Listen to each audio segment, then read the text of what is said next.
जो करना था तुमने कर लिया। तो वो तो तुम्हें बर्बाद करके चली भी गई। कि रात काफी बेचैनी से गुजरी। अब क्या बात रह गई है करने के लिए?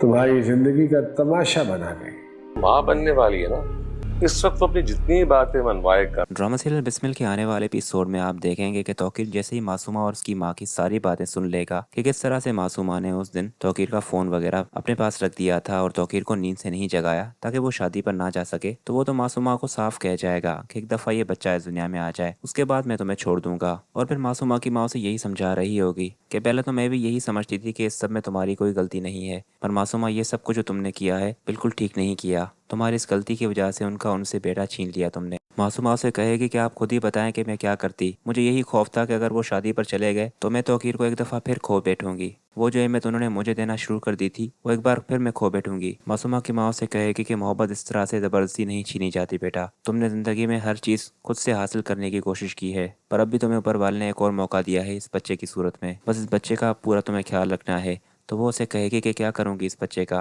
अगर इसका बाप ही इसके साथ नहीं होगा, जब ये पैदा होगा तो मैं इसे क्या जवाब दूंगी। और फिर दोस्तों मासूमा की माँ उसे कहेगी कि पहले तुम्हें रेहाम के पास जाना चाहिए और उससे माफ़ी जाकर मांगनी चाहिए। अगर उन्होंने तुम्हें माफ़ कर दिया तो तौकीर साहब भी तुम्हें माफ़ कर देंगे। और फिर दोस्तों अगला 5-10 मिनट का सीन रेहाम और मासूमा का होगा, जहाँ पर वो रेहाम से माफ़ी मांगने के लिए आएगी। पर रेहाम तो उसे देख कर ही गुस्से में आ जाएगी कि तुम यहाँ पर क्या कर रही हो, मेरे बेटे की कातिल और हमारी जिंदगियों को खाने वाली हो तुम। जब से तुम हमारी जिंदगी में आई थी तुमने हमसे हमारी खुशियां छीन ली और अब यहाँ पर माफी मांगने का ड्रामा कर रही हो। तुम्हारी इस माफी से मेरा मूसा वापस नहीं आ सकता। और फिर दोस्तों रेहाम तो उसे बगैर माफ किए वहां से चली जाएगी। और फिर अगला सीन जो होगा वो मासूमा और तौकीर का होगा, जहाँ पर मासूमा तौकीर को गिड़गिड़ाते हुए कहेगी कि आपके बगैर मैं कुछ भी नहीं हूँ, आप प्लीज़ मुझे तलाक ना दें। पर तौकीर भी अपना फैसला कर चुका होगा। और फिर मासूमा हिम्मत हारते हुए वापस घर आ जाएगी, जहाँ पर उसकी माँ उसे पूछेगी कि क्या हुआ, तो वो उसे कहेगी कि आज मैं सब कुछ खोकर आई हूँ, ना शोहर ना इज्जत, कुछ भी नहीं बचा मेरे पास। आज मुझे एहसास हुआ है कि वाकई आप ठीक कहती थी कि कोई भी चीज़ ज़बरदस्ती नहीं हासिल की जा सकती।